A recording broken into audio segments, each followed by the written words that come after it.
जय हिंद। तो आज हम लोग बात करने वाले हैं यूएनओ के बारे में। आप लोग यूएनओ को अच्छा से समझिएगा। क्या भारत को यूएनओ का अस्थायी सदस्य मिलना चाहिए या नहीं मिलना चाहिए, इसके बारे में चर्चा करेंगे। यूएनओ की स्थापना क्यों किया गया था, इसके बारे में हम लोग जो है ना डीप में पढ़ने वाले हैं। तो आप लोग यूएनओ को थोड़ा अच्छा से समझिएगा। उसके लिए पहले जो है ना आपका बाबू बैकग्राउंड में जाना होगा। पहले देखिए, आप लोग बताइए कि आपका फर्स्ट वर्ल्ड वॉर जो था 1914 से 1918 ईस्वी तक चला था। इसमें जो था ना आपका 37 देश ने भाग लिया था। अब कोई सा भी देश युद्ध लड़ेगा, जाहिर सी बात है कि उसका अर्थव्यवस्था पूरा तरह से क्या होगा, चौपट होगा।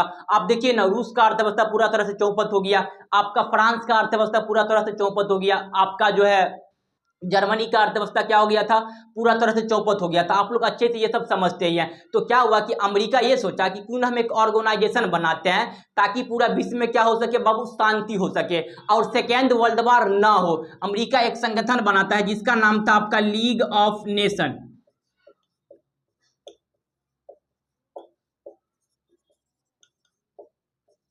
लीग ऑफ नेशन, क्या नाम था बाबू, league of nation. League of nation जो था आपका 10 जनवरी 1920 को बनाया गया था। ये आपके एग्जाम में पूछा जाता है, इसको याद रखिएगा। लीग ऑफ नेशन इसलिए बनाया गया था कि विश्व में जो है ना आपका सेकेंड वर्ल्ड वॉर न हो। लीग ऑफ नेशन इसलिए बनाया गया था।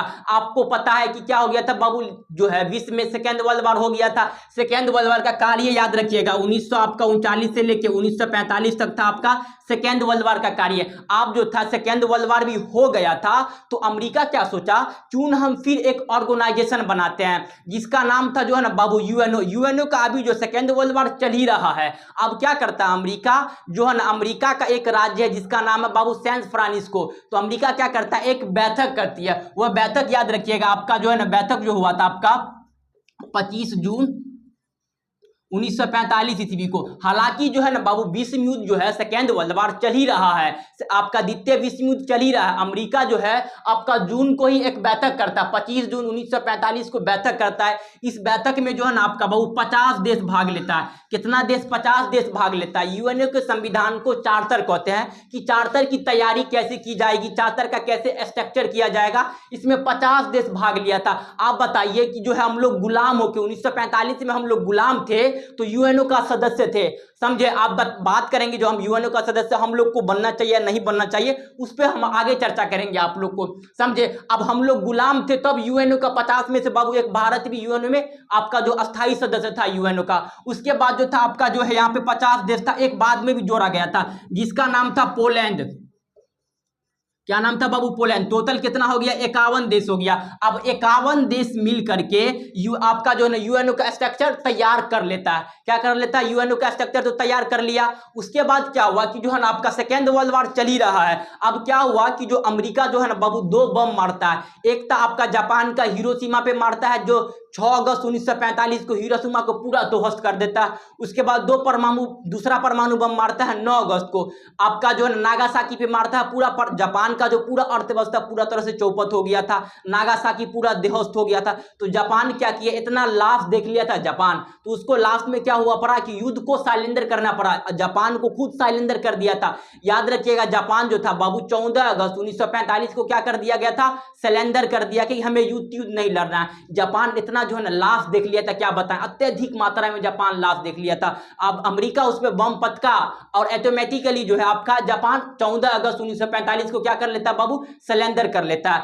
तो यूएनओ की जो है ना आपका कुछ ही महीना के लगभग 2 महीना के बाद 24 अक्टूबर 1945 को यूएनओ की स्थापना करता है। कब बाबू, 24 अक्टूबर 1945 को यूएनओ की स्थापना हो गया था।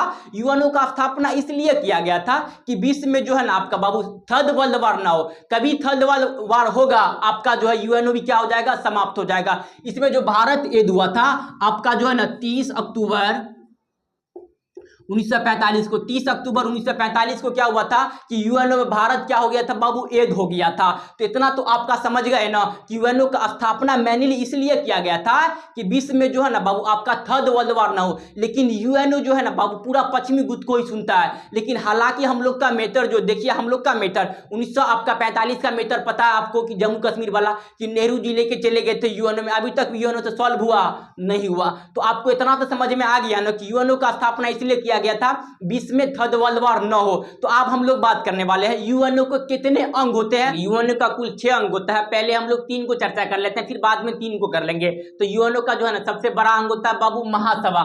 महासभा में जो आपका पूछेगा कि जो है ना बाबू महासभा में कुल कितने सदस्य हैं, तो याद रखिएगा 193 सदस्य होते हैं। आपसे पूछेगा कि जो है ना महासभा की जो बैठक जो है बाबू एक वर्ष में कितनी बार होती है, तो एक बार होती है और सितंबर के 3rd वीक में होती है। एक बार आपका जो एसएससी जीडी में पूछा गया था आपका जो महासभा की बैठक एक वर्ष में कितनी बार होती है, तो ऑप्शन नंबर सी था, एक वर्ष में एक बार होती है।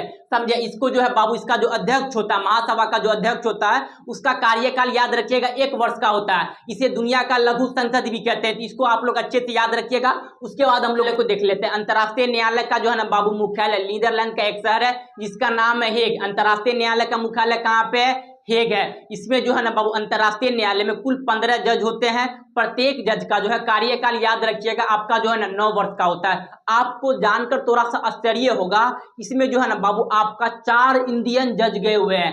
आप समझिए कि भारत, आप लोग बोलते हैं कि भारत में कुछ नहीं है, भारत का जो इंटरनेशनल क्या बाबू इंटरनेशनल कोर्ट होता है, पूरा विश्व के लिए कोर्ट है अंतर्राष्ट्रीय न्यायालय। इसमें जो है ना बाबू 4 जज गए हुए हैं। आप चारों का नाम याद रखिएगा। पहला का नाम था बाबू RS पाठक, उसके बाद दूसरा का नाम याद रखिएगा गणेंद्र सिंह था, उसके बाद जो तीसरा जो था आपका VN रॉय था। VN रॉय जो था बाबू आपका जो है एक जो है संविधान के सलाहकार, ऐसा सलाहकार था जो संविधान सभा से 1 भी रुपया सरकार से नहीं लिया था, ऐसा सलाहकार था।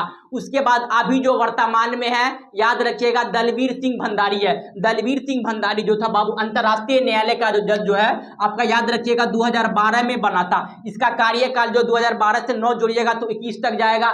उसके बाद जो क्या हुआ कि 2021 में भी फिर जो है ना बाबू आपका जो है 9 साल जोड़िएगा तो 2021 हो जाएगा। यहाँ पे कितना हो जाएगा, 2021 हो जाएगा। उसके बाद भी देखिएगा दलवीर सिंह भंडारी फिर जो है ना वहाँ फिर जो आपका जो जज के लिए फॉर्म फिलअप करते हैं। उसके बाद फिर जीत जाते हैं। ब्रिटेन के जो इसका कंपटीशन में कौन था बाबू, ब्रिटेन के जज था, उसके कंपटीशन में जो था हमारा दलवीर सिंह भंडारी जो है वहां पे जीत जाते हैं। उसके बाद कहाँ चले जाते हैं, आपका अंतर्राष्ट्रीय न्यायालय के जज दोबारा बन जाते हैं। आप 21 से 9 जोड़िएगा तो 2030 तक जो है हमारा दलवीर सिंह भंडारी अभी अंतर्राष्ट्रीय न्यायालय के जज है। तो आपको ये समझ में आ गया। इसमें याद रखिएगा इसमें कुल 15 जज होते हैं। उसके बाद इसका कार्यकाल, प्रत्येक जज का कार्यकाल कितना वर्ष का होता है, 9 वर्ष का होता है। इसका मुख्यालय पूछेगा तो याद रखिएगा नीदरलैंड का एक शहर है जिसका नाम है हेग। ये समझ में आ गया। उसके बाद हम लोग देख लेते हैं आपका जो है ना आर्थिक एवं सामाजिक परिषद। इसमें जो है ना बाबू को जैसे कोई सा भी पैसा तैसा जो हो गया वहां का यूएनओ का कोई पैसा तैसा होता है कि पैसा तैसा को आपको कहाँ पे होगा, कैसे रखाई जाएगा, कितना देश से कौन से कितना पैसा लेना है, कितना देश से कितना पैसा लेना है, कितना परसेंट। इसमें सबसे ज्यादा जो पैसा देता है बाबू आपका अमेरिका देता है, लगभग जो है 21% देता है अमेरिका। इसलिए अमेरिका का दबदबा भी ज्यादा रहता है। इसमें भारत जो योगदान करता है नॉर्मली 1 से 1.5% भारत योगदान करता है, समझे। इसमें जो है याद रखिएगा कुल आपका जो है 15 आपका 54 देश है और प्रत्येक देश का जो कार्यकाल होता है याद रखिएगा 3 वर्ष का होता है। ये याद रखिएगा। इसका जो मेनली यही काम है कि आपका जो है ना कोई सा भी अगर पैसा तैसा किधर गया किधर आया, आर्थिक का मतलब यही होता है कि पैसा तैसा किधर से आया किधर से नहीं आया वही सबको देख रेख करनी होती है। तो आई होप आप लोग को ये तीनों समझ में आ गया। चलिए आपका चौथा को देख ले। गांधी हो गए, सुभाष चंद्र बोस हो गए, भगत सिंह हो गए। तो हमारे देश के लिए तो हेल्प के लिए कोई जरूरत ही नहीं था। उसके बाद जो छोटे छोटे और बहुत सारे कंट्री थे तो वो सबका जो है न्यास का कोई सा भी सदस्य जाएगा और वहां पे अगर कोई गरीब देश है तो उसको क्या करेगा बाबू, डेवलप करेगा, उसको थोड़ा बहुत उसका एडवाइस भी देगा। तो हालांकि आप तो सभी देश ऑटोमेटिकली बाबू अपना अपना समय के अनुसार क्या हो गए हैं, डेवलप हो गए हैं। तो न्यास को हमारे हिसाब से न्यास को काट देना चाहिए। अभी वर्तमान में सिर्फ 5 ही सदस्य बचेगा। अगर एग्जाम में आएगा तो 6 मारिएगा, यूएनओ को आएंगे 6 होते हैं, समझे। तो न्यास आप लोग को अच्छे तरह से समझ में आ गया। न्यास का मेनली यही काम था पहले, अगर कोई गरीब देश है तो यूएनओ का कोई सदस्य जाएगा उस देश को क्या करेगा बाबू, डेवलप करेगा। तो न्यास का मेनली यही काम था। उसके बाद देख लेते हैं हम लोग सुरक्षा का नाम है आपका सुरक्षा परिषद। सुरक्षा परिषद में कुल सदस्यों की संख्या याद रखिएगा आपका जो है ना 15 होते हैं। इसमें से 10 सदस्य अस्थायी होते हैं और 5 सदस्य जो है बाबू अस्थायी होते हैं, जिसका पास जो है वीटो पावर होता है, निषेधाधिकार होता है। अगर कोई सा भी अगर मामला जो है बाबू जाता है यूएनओ में आपका जो है ना इसमें से 5 को सदस्य जो है अस्थायी, ये सभी का क्या होनी चाहिए, राजी होनी चाहिए। इसका ट्रिक याद रखिएगा जिसका नाम ABCRF ए से अमेरिका, बी से ब्रिटेन, सी से चाइना, आर से रूस, एफ से फ्रांस। ये सभी देश के पास क्या है बाबू, वीटो शक्ति है। ये सभी देश जो है आपका अस्थाई सदस्य है। अगर कोई सा भी अगर मामला जाता है यूएनओ में, तो अगर पांचों में से एक भी अगर राजी नहीं होगा ना, तो वो मामला क्या हो जाता है, वहीं पे रद्द हो जाता है। जैसे हमारा मामला देख लीजिए ना, जम्मू कश्मीर का मामला गया था आपका जो है ना यूएनओ में 1962 में, आपका जो नेहरू जी ले गए थे, तो अब उसमें से चाइना क्या कर दिया बाबू, वीटो कर दिया या निषेधाधिकार। चाइना राजी ही नहीं था, तो मामला वहीं पे सॉल्व आपका हुआ। अभी तक आपका जम्मू कश्मीर का मामला यूएनओ सॉल्व कर पाया है। यूएनओ जो है बाबू आपका पश्चिमी संगठन है, वह पश्चिमी देशों को ही सुनता है, समझे। तो ये समझ में आ गया। इसमें कुल 15 सदस्य होते हैं। 5 का जो है ना बाबू अस्थाई होता है आपका जो है ना, 5 अस्थाई होता है, 10 क्या होता है बाबू, अस्थाई होता है। अस्थाई का कार्यकाल याद रखिएगा 2 वर्ष का होता है। अब अस्थाई को सदस्य को चुना कैसे जाता है, याद रखिएगा। इसका जो है ना बाबू अल्फाबेट के हिसाब से चुना जाता है। जैसे आप कोई कंट्री आ गया, ए से कंट्री है तो उसको बना देगा अस्थाई सदस्य, को फिर होगा बी से कोई कंट्री आएगा तो उसको बना देगा। ये अल्फाबेट के हिसाब से होता है, समझे। तो इतना आप लोग को समझ में आ गया ना। आपसे पूछेगा अस्थाई सदस्य का कार्यकाल, याद रखिएगा 2 वर्ष के लिए होता है। आप जो अस्थाई सदस्य को जो चुना जाता है, वह महासभा चुनता है। किसके, आपका सिफारिश पे, सुरक्षा परिषद के सिफारिश पे महासभा जो है ना बाबू अस्थाई सदस्य को चुनता है। कितना साल के लिए चुनता है, 2 वर्ष के लिए चुनता है, इसको याद रखिएगा। उसके बाद आता है आपका छठा अंग, जिसका नाम आपका जो है ना सचिवालय। ये भी जो है ना बाबू आपका पावरफुल अंग है, जिसका नाम है सचिवालय। देखिए सचिवालय होता है कि आपका जो है ना बाबू यहाँ का जो अध्यक्ष, समझ लीजिए यूएनओ का जो है ना बाबू एक अध्यक्ष होता है, जिसका कार्यकाल 5 वर्ष का होता है। अभी वर्तमान में जो है ना बाबू यूएनओ का जो है बाबू याद रखिएगा महासचिव जो है एंटोनियो गुतेरस है, वो आपका पुर्तगाल का है। एंटोनियो गुतेरस कहाँ का है, पुर्तगाल का है। आपका एंटोनियो गुतेरस जो है याद रखिएगा 2017 में बने थे। इसका कार्यकाल आपका 17 के जो है ना जनवरी में बने थे, 2017 के जनवरी में बने थे। इसका कार्यकाल 21 के जनवरी तक रहेगा। लेकिन फिर जो है ना बाबू वहां पे यह फॉर्म फिल करता है, उसके बाद फिर बन जाता है। तो इसका कार्यकाल याद रखिएगा अभी 26 तक है। 26 तक जो है आपका यूएनओ का महासचिव एंटोनियो गुतेरस रहेगा। उसके बाद पहला कभी कभी एग्जाम में आ जाता है, तो पहला आपके एग्जाम में आता है कि पहला यूएनओ का जो था ना बाबू महासचिव कौन थे, तो यूएनओ का पहला महासचिव याद रखिएगा आपका त्रिवेली थे। आपका त्रिवेली जो था ना नॉर्वे का था। त्रिवेली कहाँ का था बाबू, नॉर्वे का था, जिसका कार्यकाल आपका जो है ना 45 से 53 तक चला था। 1945 से 1953 तक चला था, याद रखिएगा। ये आपके एग्जाम में आया, कई बार क्वेश्चन आया हुआ है, समझे। आपका सचिवालय जो है इसका कार्यकाल 5 वर्ष का होता है। वर्तमान में एंटोनियो गुतेरस है। अब हम लोग ये बात कर लेते हैं यूएनओ का जो है ना बाबू भाषा जो है कौन कौन सी बोली जाती है, चलिए उसको देख लेते हैं। यूएनओ में जो भाषा बोली जाती है, याद रखिएगा यूएनओ में कुल भाषा की संख्या जो है याद रखिएगा 6 भाषा है। आपका पहला भाषा का हो जाएगा अरबी, दूसरा का हो जाएगा बाबू चाइनीज, आपका तीसरा भाषा जो आपका रसियन है, चौथा स्पेनिश है, आपका जो है ना 5वां अंग्रेजी, छठा जो आपका फ्रेंच है। छठा कौन सा है बाबू, फ्रेंच है। आप बोलिएगा ये तो याद ही नहीं हुआ, तो याद करने का एक ट्रिक बता देते हैं, याद रखिएगा। आपका जो है ना इससे याद रखिएगा एसी से याद रखिएगा बाबू आपका जो ए से अरबी हो जाएगा, आपका जो है ना सी से चाइनीज हो जाएगा। यहाँ याद रखिएगा बाबू आर से हो जाएगा आपका रसियन, आपका एस से हो जाएगा स्पेनिश। यहाँ याद रखिएगा बाबू ई से आपका हो गया इंग्लिश, एफ से हो गया क्या, फ्रांस हो गया। देखिए लेकिन यहाँ आप थोड़ा बहुत कंट्रोल कर लेते हैं। ए सी अगर ए के बदला वहाँ बी रहता, सी के जगह पे क्या रहता बाबू, बी रहता, तो वहाँ काम चल जाता। क्या होता आप लोग थोड़ा एडजस्ट कर लीजिएगा। आपका जो है ना बी के जगह पे सी देना है आपको। आपका जो है ना ए सी से क्या हो जाएगा आपका, ए से अरबी, आप सी से चाइना, आर से आपका जो होगा रसियन, आपका जो है ना एस से क्या हो जाएगा बाबू, स्पेनिश हो जाएगा, ई से आपका इंग्लिश, एफ से क्या हो जाएगा, फ्रेंच हो जाएगा। तो याद रखिएगा यूएनओ में कुल भाषा जो बोली जाती है, याद रखिएगा 6 भाषा बोली जाती है। अब सबसे नई भाषा है, याद रखिएगा सबसे नई भाषा कौन सी है, अरबी है। सबसे नई भाषा कौन सी है बाबू, अरबी है। और जो कार्यकारी होता है, जो सबसे जो है वहां पे यूज होता है, याद रखिएगा आपका अंग्रेजी और फ्रेंच लैंग्वेज जो है अत्यधिक जो है ना आपका यूएनओ में क्या होती है बाबू, यूज होती है। लेकिन नया भाषा याद रखिएगा अरबी है। सबसे ज्यादा जो कार्य होता है वहां पे याद रखिएगा अंग्रेजी और फ्रेंच में होता है। तो ये तो आप लोग अच्छे से समझ गए हैं। क्या आप जो ये बात कर लेते हैं हम लोग, क्या भारत को यूएनओ का सदस्य अस्थायी मिलनी चाहिए या नहीं मिलनी चाहिए, इस पे बात कर लेते हैं। का अस्थायी सदस्य मिलनी चाहिए या नहीं मिलनी चाहिए, इसको अच्छे से समझते हैं। इसका जो है ना बाबू 2 पॉइंट है, पहला निगेटिव पॉइंट है, दूसरा क्या है, पॉजिटिव पॉइंट है। तो पहले हम लोग जो है ना निगेटिव पॉइंट को देख लेते हैं। पहला निगेटिव पॉइंट है एनपीटी। एनपीटी का फुल फॉर्म होता है नॉन न्यूक्लियर प्रोलिफरेटिव थ्रेट। इसके तहत जो है हम लोग परमाणु बम नहीं बना सकते। यह अमेरिका के द्वारा बनाया गया था, याद रखिएगा 1968 में यह प्रस्ताव बनाया गया था। अगर कोई सा भी देश जो है बाबू आपका जो है एनपीटी पे साइन कर देगा तो वह परमाणु बम नहीं बना सकता। अगर हम लोग जो इस पे साइन कर देते तो बाबू हम लोग जाहिर सी बात है कि परमाणु बम नहीं बना सकते, तो हम लोग जो है आपका एनपीटी पे साइन नहीं किए हैं, समझे। एनपीटी का जो है बाबू मेनली उद्देश्य यही है कि आपका जो भी साइन किया वह परमाणु बम नहीं बना सकता।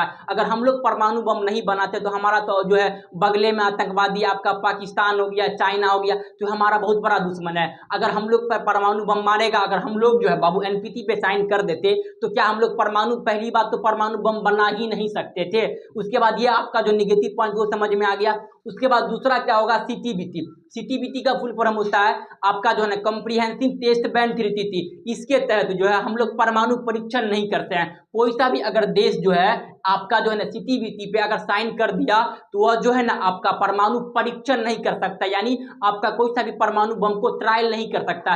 यह प्रस्ताव जो बनाया गया था, याद रखिएगा आपका 1996 में बनाया गया था। कब बनाया गया था, याद रखिएगा आपके एग्जाम में ये भी पूछा जाता है, कब बनाया गया था, 1996 में बनाया गया था। आपका जो है तीसरा पॉइंट होता है कि निगेटिव वाला, कि इसमें हम लोग जो है ना बाबू बजट कम होता है, यूएनओ का खर्चा बहुत होता है, समझे। तो इसमें से हम लोग का बजट जो है लगभग जो है बाबू आपका 1 या 2% हम लोग बजट इसमें देते हैं। तो तीसरा पॉइंट तो आपका ये हो जाएगा। चौथा पॉइंट होगा आपका जम्मू कश्मीर वाला मामला। देखिए जम्मू कश्मीर वाला मामला जो था बाबू हमको पहले बता चुके हैं कि आपका जो है ना 1962 में हमारे देश के प्रधानमंत्री नेहरू जी जम्मू कश्मीर वाला मामला कहाँ ले गए थे बाबू, यूएनओ में। यूएनओ में अभी तक वो मामला फंसा हुआ है क्योंकि चाइना जो है ना वीटो कर देता है। तो पहला तो हो गया आपका जो है ना, चौथा पॉइंट क्या हो जाएगा आपका, जम्मू कश्मीर वाला मामला। तो ये तो निगेटिव पॉइंट है। अब हम लोग जो है ना बाबू पॉजिटिव पॉइंट को देख लेते हैं। जब यूएनओ का जो है ना बाबू आपका जो है स्ट्रक्चर चल रहा था, क्या यूएनओ का जो स्ट्रक्चर चल रहा था आपका जो है ना 25 जून 1900 आपका जो है बाबू 45 को, तो उस समय जो हम लोग जो थे ना संस्थापक थे यूएनओ का स्थापना ही नहीं हुआ था। आपका जो यूएनओ का स्ट्रक्चर बन रहा था। यूएनओ के संविधान को बोलते हैं चार्टर का जो है ना बाबू स्ट्रक्चर बन रहा था। तो उस समय हम लोग जो था यूएनओ के संस्थापक देश थे। उसके बाद विश्व का सबसे बड़ा हमारा देश लोकतंत्र है, हम लोग को क्यों नहीं मिलनी चाहिए अस्थायी सदस्य। उसके बाद है आपका जो है ना बाबू आतंकवाद। हमारे देश में तो आपको पता ही है कोई सा भी आतंकवाद नहीं है, जितना आतंकवादी सब है बाबू पाकिस्तान हो गया। उसके बाद आपका चाइना में, पाकिस्तान में तो भर भर के आतंकवादी ये सब है। उसके बाद क्या हुआ कि आपका जो है ना ब्रिटेन जो है, ब्रिटेन बोलता है कि हम लोग का जो है ना बाबू अस्थायी सदस्य मिल जाएगा। लेकिन ब्रिटेन का कहना यह है कि भैया अस्थायी सदस्य तो मिल जाएगा लेकिन इसके पास जो है ना बाबू वीटो नहीं मिलेगा। तो इसका अर्थ यही हुआ कि बाबू ब्याह करवा दीजिए, आप पत्नी नहीं दीजिए। तो इसका अर्थ तो यही ना हुआ, आपका वीटो तो मिल जाएगा। उसके बाद जो है आपका जो है अस्थायी सदस्य बना देगा। उसके बाद क्या है कि भैया वीटो नहीं देगा तो अस्थायी सदस्य रख के क्या फायदा हमारा। तो ये आपका जो ये पॉजिटिव पॉइंट हो गया। हालांकि जो है ना आपका जो पहले तो हम लोग भी गुलाम थे। अगर गुलाम थे आपका जो है देखें कि 1919 के अधिनियम के तहत हम लोग का कुछ एरिया का शासन मिल गया था। उसके बाद जो है 1935 के अधिनियम के तो हम लोग का लगभग जो है बाबू 90% के लगभग हिस्सा हम लोग का शासन के लिए मिल जाएगा। तो हम लोग तो पहले जो अस्थायी सदस्य बन जाते हैं। बात रहा वीटो का, तो वीटो ही मिल जाएगा कुछ समय के बाद, ऑटोमेटिकली जो है वीटो मिल ही जाएगा। तो आई होप आप लोग को ये सब अच्छे तरह से समझ में आ गया होगा। तो चलिए हम लोग मिलते हैं नेक्स्ट क्लास में, तब तक के लिए जय हिंद जय भारत।